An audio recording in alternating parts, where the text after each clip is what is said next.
Welcome back to the Reading and Writing Podcast. My guests today are Victoria Fulton and Faith McClaren, co-authors of the new novel Horror Hotel. Kendare Blake, a New York Times bestselling author, wrote about the novel. Fast-paced and freaky, Horror Hotel is a fun, ripped from the headlines ghost hunting adventure, perfect for fans of true crime and people who always check underneath their hotel beds. Victoria and Faith, welcome to the podcast. Hi, Jeff. Thanks for having us. Absolutely. Thank you for having us. Well, if someone listening hasn't yet heard about your novel, Horror Hotel, how would you describe the novel? I don't know. we're going to talk over each other occasionally. Okay. So the way that I would describe it, I think that, it's a young adult novel. It's horror, but I call it like popcorn horror. It's a fun book. It's kind of, we kind of grew up watching like things like Buffy the Vampire Slayer and, reading a lot of YA. So it's a good time. It is scary in certain places, obviously. It's not, it is horror.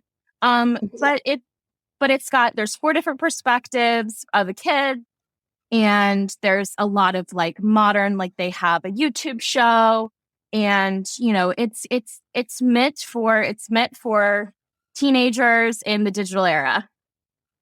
Yes, I think that's a wonderful description. Only thing I would add is that it's definitely like meant to be read in like you almost one setting. Like it's short, it's fast, it's spooky, it's a little bit silly at times. And I think that that's what makes it a lot of fun for like summer reading and teen reading. And so if you're looking for something fast and fun, like Horror Hotel is gonna give you. And I think that like it's spooky, but there's also something there for fans of true crime as well. So last little button on that. Yeah.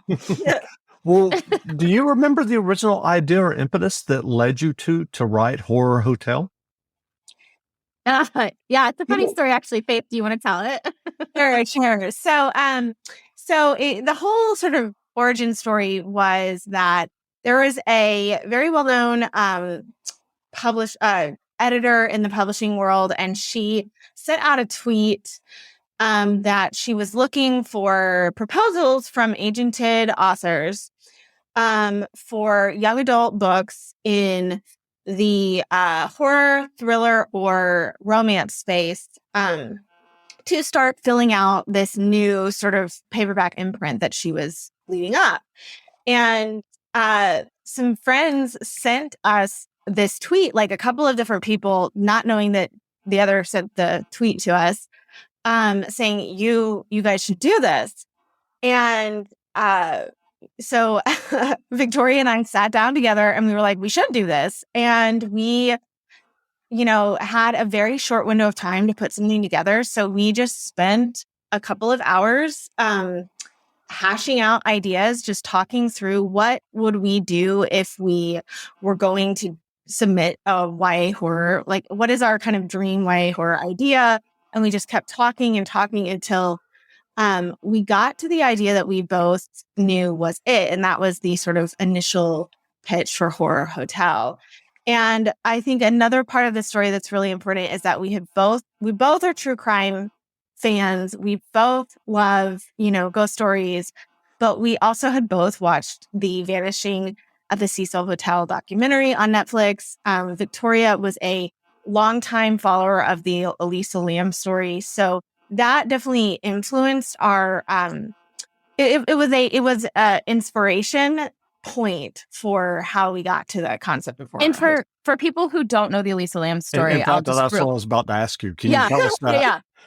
Yeah. So when I first moved to LA, it was like 2013, and this had just happened. So there's a very old hotel in downtown LA, and it's a beautiful historical landmark. And at the time, it was half residences for like some of the homeless population or the unhoused population in downtown LA.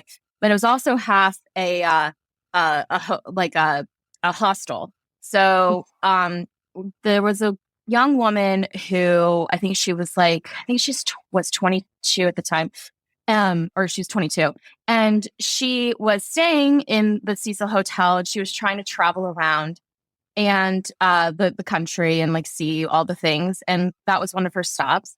And she was staying at the Cecil Hotel, and she disappeared. And there was a very disturbing final video of her in an elevator. Now we know that she was probably having an episode because she was mentally ill.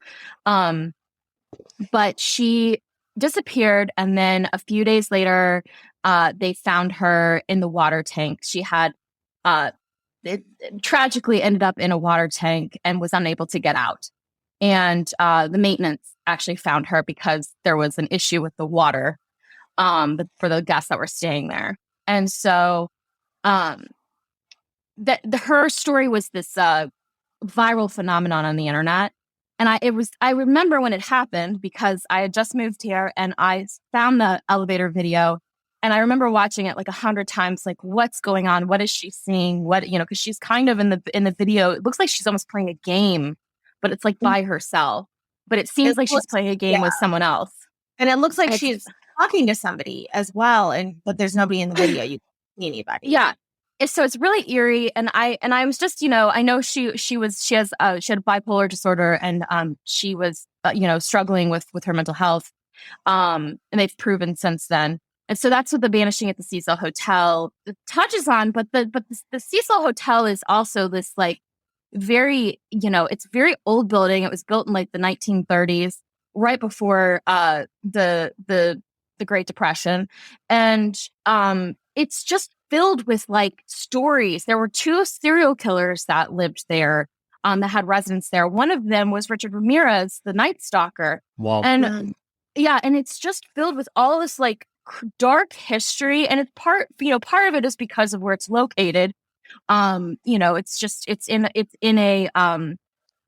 a place where there's a lot of, unhoused population. It ended up during the Great Depression, they kind of ended up turning it into, very low hotel rent. So you could get very cheap rent there. And so just the nature of the people that it was housing, it just has a very dark, so lots of ghost stories, basically. So it's just a really cool landmark in general. It's beautiful. It's a beautiful hotel. It has this really interesting history. And so we just were like, we chose horror because we were like, horror is one of those things in YA. It's not many people do it. It's not, horror is its own thing. And it's kind of hard to write YA horror in some ways because you gotta tone it down a little bit for keep it writing for teenagers who are generally under 17, so we kind of like decided on horror because we were like, we thought it was going to be an easier sell. We also both have a love of horror and a love of ghost stories and all these things. So that we just kind of, we combined our love of like ghost stories and true crime. We came up with this idea, and then it was crazy. We wrote in like 4 days or 5 days, we wrote the entire proposal, which was like 11 pages. And then we wrote the like 50 pages or 40 pages of the actual novel. And then we submitted it within 5 days. And then within the next week, we got the call that they made us an offer, which was an unheard of, really cool story that just kind of, we love to tell because for writers, it's just so important that, because both of our writers' story because we have 2 books with 2 different publishers, and both stories were very unconventional. Mm-hmm. So like with how we sort of got our book published, it wasn't the normal way. So yeah, that's our story of how this book came to be. The idea came from an opportunity. So I'm curious, what is the backstory? Had you collaborated before you saw this this tweet? Yes, actually. Victoria and I started collaborating on an adult rom-com that we we came up with the idea. We were both sort of like writing. We've been writing our, in our separate, spaces, and we were really good friends. And I had just moved to Los Angeles with my family, and kind of we were like, what we wanted to work on a project together. We had worked on a screenplay together, which we had a lot of fun doing. And we just kind of came up with this idea of this adult rom-com that we wanted to write together called Ellie is Cool Now. And at the time, neither of us had an agent. And so we thought it would be fun to publish the book chapter by chapter on a platform called Wattpad, which is a online kind of book publishing community where people can upload social media. Right. Yeah, like social media for books, and you can upload your projects and you can get feedback on them, and you can edit them even like while you're writing them. And so we just thought it would be a really fun activity, because the thing that both Victoria and I were feeling was that we had been writing for a long time, and we wanted our writing to reach an audience. And sometimes in the publishing world, it can take a while for that to happen. Mm-hmm. And we were tired of writing in a vacuum. We were writing for so long, both of us. It felt like a long time. I think in the scheme of things, it was not that long. It's really normal for it to take a decade for people to break in. But it felt like, I don't know, like there was this yearning to have an audience. And we just put the book up chapter by chapter on Wattpad. And I will say we did have the intention of getting it published. Mm-hmm. So it was pretty crazy, because about 9 months after we posted the first chapter, we had won a few awards through the Wattpad platform. And then we had also gotten an offer from Hachette Book Group, which took then another 3 years to come to fruition because of some issues with legal. There was all kinds of crap because of when you have multiple parties involved in a deal, it takes a longer time. So then Faith and I, we write with pen names, everyone. We're always to that. We're always like, who am I? So Faith and I actually we'd been waiting a really long time for the Wattpad Hachette deal to go through, and I think we were sort of in this it was in this limbo, and I think we were feeling a little bit like we would like to write something else together and have fun, because we're just waiting for this book deal to go through. And that's when the underlined tweet by Wendy Logia, that's when we found that. And so then it was so fun, because while we were in limbo waiting for this other book deal to go through, we got to write something else and have a completely different, because Ellie is Cool Now is a rom-com, and Horror Hotel is obviously horror. Horror with a little bit of romance. With some romance, yeah. But it was so fun to have I think that writers are really afraid of getting sort of pigeonholed, and then they're not going to get to write all the things they want to write. So it was so fun that we had something else completely different to work on while we were waiting for this other deal to go through. That's great. And it helped us feel like as we launched these two different, very, very different tracks in the publishing world, that we're already launching with a lot of places that we can go with our writing and in our career. And that's something that again, because we've been at this game for a little while, it's nice to launch knowing that you have places you can go, you have options, and you're not going to get burnt out. It's likely with when you've got you can write horror and you can write romance. So I'm curious, can you describe what the co-writing process is like for you two? I'm assuming that you plot together, but in terms of the actual writing, are you sharing a Google Doc and you take turns on chapters or scenes? Yeah. Wow. Yeah. You just described her writing process. Yeah. So we basically, so we're still trying to figure it out just a little bit, because we're writing right now our third book together. Because Horror Hotel is getting a sequel, Cursed Cruise. I'm very excited. So we're actually kind of figuring out because we're still figuring out because Ellie is Cool Now was sort of written. One of us wrote it. We released it. We actually wrote it chapter by chapter over time, and so we wrote one of us wrote a chapter, the other one went through it, edited it, whatever, added their voice, and then we switched. And that was easy to do because we wrote that book over the course of 9 months. The Horror Hotel was very, very fast. And so it was kind of like just a whirlwind. And so we kind of, I would say like actually, because Faith writes a lot faster. So she wrote a lot like more of the first draft, like just she wrote, like was able to write like big chunks. So Curse of Cruise, we have a little bit more time. Yes. So we're trying to figure out like what our process is in terms of it. I think I'm a numbers person.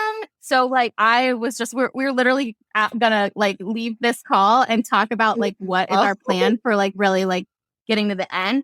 But I'm a numbers person. So like as I was even just revising Elliot's Cool Now, because we had a second round of edits with our editor, I do sort of a countdown as I'm going through the book. And so with numbers, like how many pages are left or whatever. And so I think like, I think that what we're probably going to end up doing is each doing a word count and switching. So like probably like 1,000, 2,000 words and then switch. Gotcha. I think that's going to be the easiest way for us to get this done. I mean, When you switch to Frontier Gig Service, you don't have to worry about your internet dropping out at the worst possible times. And you can talk to friends and present in work meetings without sounding like this. Seriously, no more of that nonsense. Change to fiber. Change to better. Upgrade to Frontier Gig Service on our 100% fiber network for fast and reliable total home Wi-Fi and get a $300 Visa reward card on us. Exclusive offer for qualified households only. Go to frontier.com/getfiber for complete offer details. Service is subject to availability and all applicable terms and conditions. This is the smell of the leftover tuna fish sandwich you left in your lunchbox over the weekend in a wimpy trash bag. Wimpy, wimpy, wimpy! Blech! And this is the smell of that same sandwich in a hefty, ultra-strong trash bag. Hefty, hefty, hefty! Ah, smell the difference? Hefty Ultra Strong has Arm & Hammer with continuous odor control, so no matter what's inside your trash, you can stay one step ahead of stinky. And for bigger jobs, try the superior strength of Hefty Large Black Bags. I'm curious, do you ever disagree on a fascinating. scene or a plot point? No, we really don't, Faith. Like we have had moments where where one of us is really passionate about something within the plot, I guess. And I think that, but ultimately, like if somebody's there's usually one person who really is passionate and knows like what needs to happen. And so if it's like somebody's really passionate about it, I feel like we go with the person who's passionate about whatever that plot point is, because it's like, you seem to know something here that I don't know. So let's go with what you're doing, and then we'll just figure it out. So that's kind of whoever's more passionate wins. We're both very passionate, so that does help. But we also are very aligned in our like what we think is good, what we think it makes a story good. And so I think that also helps us in the process, that we're not precious with our specific ideas, but we're very, very aligned because we both want the best idea to end up on the page. We want the best scene to end up on the page. And I think like that's actually one of my favorite parts of creating with a writing partner is like us getting to collaborate with each other on the ideas, on the how we're going to tell the story, and finding the best way to tell the story is it's like it makes like the actual writing a lot more fun because you know that you're doing something really good, but it also just makes it feel less like am I doing the right thing? And then you have someone to bounce that off of. And so I really love that part. It's brilliant to have a sounding board. Like you have a built-in, we have as writers, writing, it can be, if you're doing it by yourself, it can be kind of isolating and you can kind of get in your head pretty easily. So it's fun to have somebody when you're in your head about something to just call, and then you have your sounding board right there. And it's also the person helping you write the book. Yeah. Like nice. Who's super invested in what you're doing and knows what you're doing, knows why we're doing it. And I think it has made the actual like first draft, early creation of the work that we do together, that much stronger. Because we're not spending a lot of time lost, and when we do get lost, we usually get back on track really quickly. Well, I know that since I'm not seeing you, I'm not sure who mentioned it about moving to LA. Can you just tell us how did you originally meet, and what led you to saying like, oh, we should like collaborate and write something together? Sure. So we actually met in an online writing class for young adult and middle grade authors through a platform called Media Bistro. Our teacher was a very well-known young adult author named Nova Suma. Sorry. And we both had it was an 8-week class, and it was all via like a message board and like chats. Like it was the old school. I feel like everything's on video and Zoom now. And so back then it was like we were in a chat room together. It was weird. It was weird to think about because it wasn't really that long ago. It's like about 8 years ago, right? Yeah. Because that's when about 8 years ago, or like maybe like 9 years ago now. But so we were in a like this group together, and then we ended up I feel like Faith and I feel like we sort of like yelled at each other a little bit, not like in a bad way, but like we both were like, because you were very like, you need better world building, and I was like, you need better dialogue, and like, and so we were both like kind of like, I don't know, we were both spitfires a little bit, and I think we liked that about each other because I love somebody who challenges me. And I think Faith does too. So we both like kind of connected on like enjoying that challenge as writers.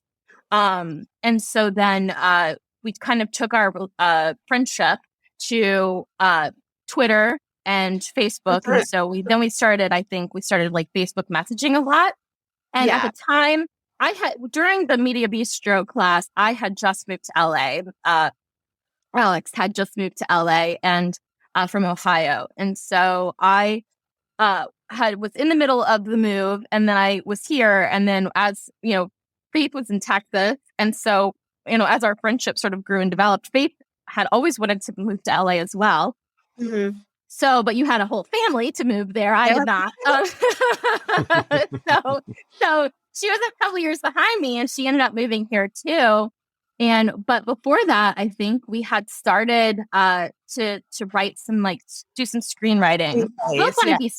We both also have interest in screenwriting as well as writing novels. So we started writing some screenplays together, and then ended up because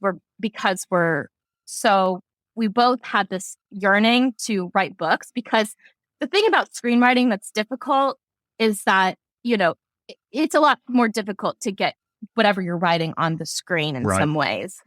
So a book is a lot easier to get published. It's still hard to get published, right? Mm-hmm. No, but it's much harder to get a movie made.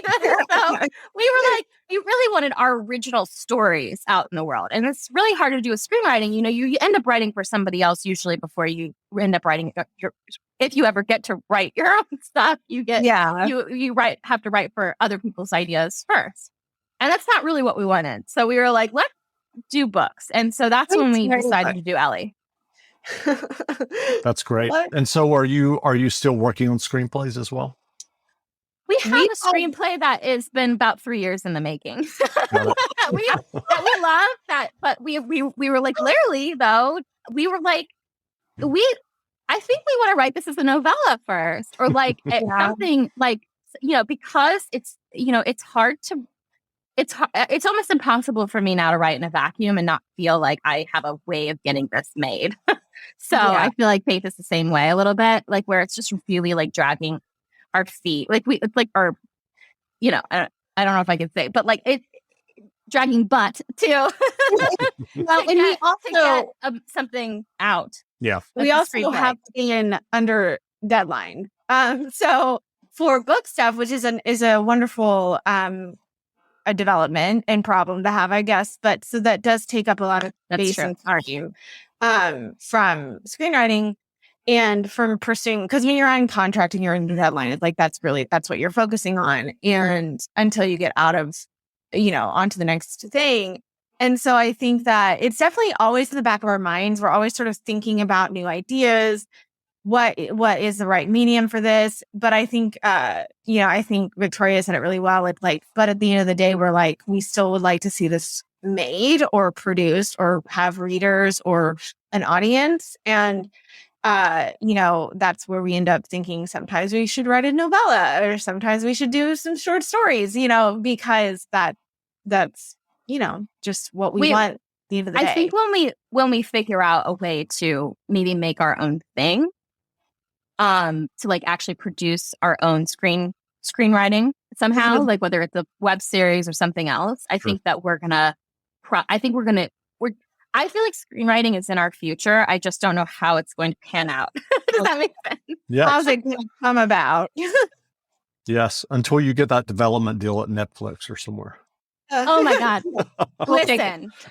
Well, Dig it.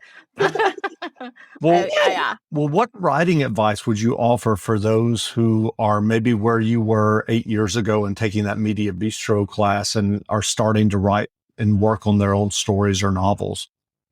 Oh, I love this. Like the way you phrase that question is so beautiful. Okay, I have to think about this. Faith, you have something. I feel like you're the teacher. I'm the teacher. I mean, my always thing with budding writers, I like to call, writers at that stage, budding authors, because, you're a writer, no matter if you're published or not, and I think you're also like, if you have the desire to write, then you are a writer. And so I think first piece of advice is to think of yourself as a writer, think of yourself as an author in waiting. Take your development of your craft really seriously. And whatever that looks like for you, that doesn't mean that you take a bunch of classes. It doesn't mean that you write every day.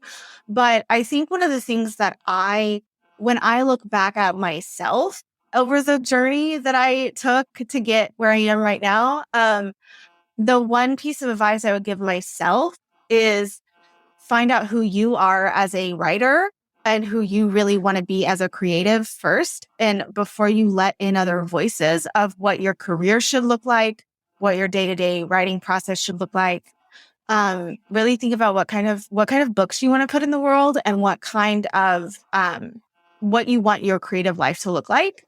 Because even when you are selling books and making money and it becomes a career, and that does change the dynamic of creating. But if you know yourself and you know what kind of writer you are, you have a really strong feeling of why you're doing it, what makes you happy in the process and what makes you feel frustrated, then it's a lot easier to keep going.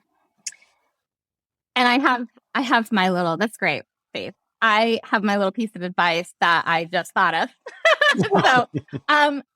So that time is so special. But I think that a lot of people get a lot of advice at that time. And I think that, you have to be careful sort of like what advice you take in, because I think some of it can be really empowering. Some of it can be stifling, depending on, sometimes people get advice from people who are in places of fear around their writing, especially if they're teaching writing sometimes and not really like actually writing. So it just depends. But for me, my biggest thing is, so at that time, you hear a lot of write what you know. And so I really just want to be clear with new authors that write what you know does not mean write your life story or like write something from your life that's happened. It means take something that you know. So like there's micro versions of this and there's macro versions of this. You might have had an experience or your own fantasy that like of something that you're writing or that you want to write about. Put it in a sci-fi world or put it in a world with high stakes of some kind. You don't necessarily have to write that event exactly as it happened, right? And then also write what you know means taking people and personalities and that you've met and things that are like little experiences that have happened to you, and putting them, we all have like stranger than fiction stories from our lives. Like, so I think taking those little moments and those people and whatever and putting them into your story versus, again, trying to actually write, like, I don't know, about college, like, or something like that. So I think everybody just needs to remember that writing what you know does not mean actually writing an event of your life. It means taking those things and throwing them into a world of your own creation. Yeah, that's really good. And also finding inspiration from the things around you that are making you excited or interested or engaged with your life or the world. Like, I love that about like the fantasy of the inspiration coming from things around you. Sure. Well, what books have you two read recently that you enjoyed? Oh my goodness. Hold on. Because I know, I have to like check my Kindle. I'm like, I just read a book by some friends of mine who it's an adult romance, but it's not coming out until next year. So, but next year you can read it.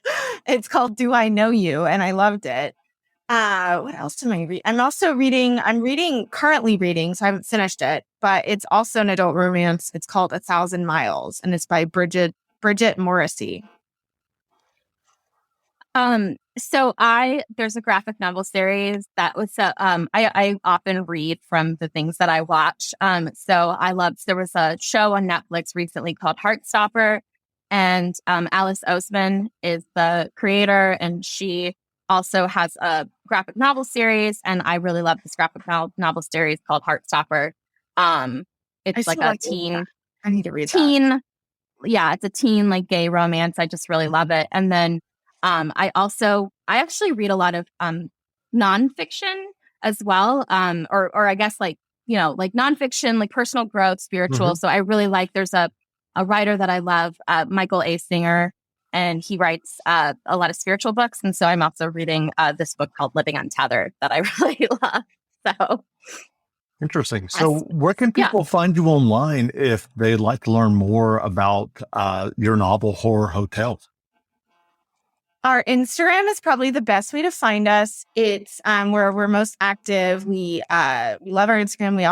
We're running it. We interact with our readers on there, and the handle is Victoria X Faith.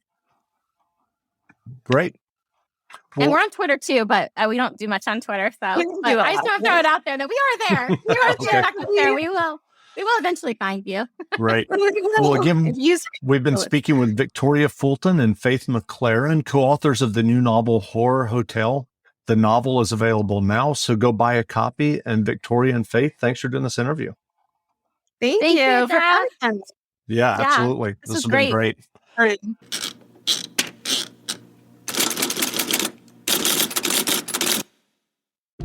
When you switch to Frontier Gig Service, you don't have to worry about your internet dropping out at the worst possible times. And you can talk to friends and present in work meetings without sounding like this. Seriously, no more of that nonsense. Change to fiber. Change to better. Upgrade to Frontier Gig Service on our 100% fiber network for fast and reliable total home Wi-Fi and get a $300 Visa reward card on us. Exclusive offer for qualified households only. Go to frontier.com/getfiber for complete offer details. Service is subject to availability and all applicable terms and conditions. Long weekends are all about getting a little you time. And at the Home Depot, you time starts with you saving. Saving space with an HDX 27-gallon Tough Tote for only $13.98. Saving time with a free and fast-charging 18-volt battery when you buy select Milwaukee Power Toolkits. And saving you a trip with free delivery on over 1 million items. Do Labor Day your way with savings right now at the Home Depot. How doers get more done.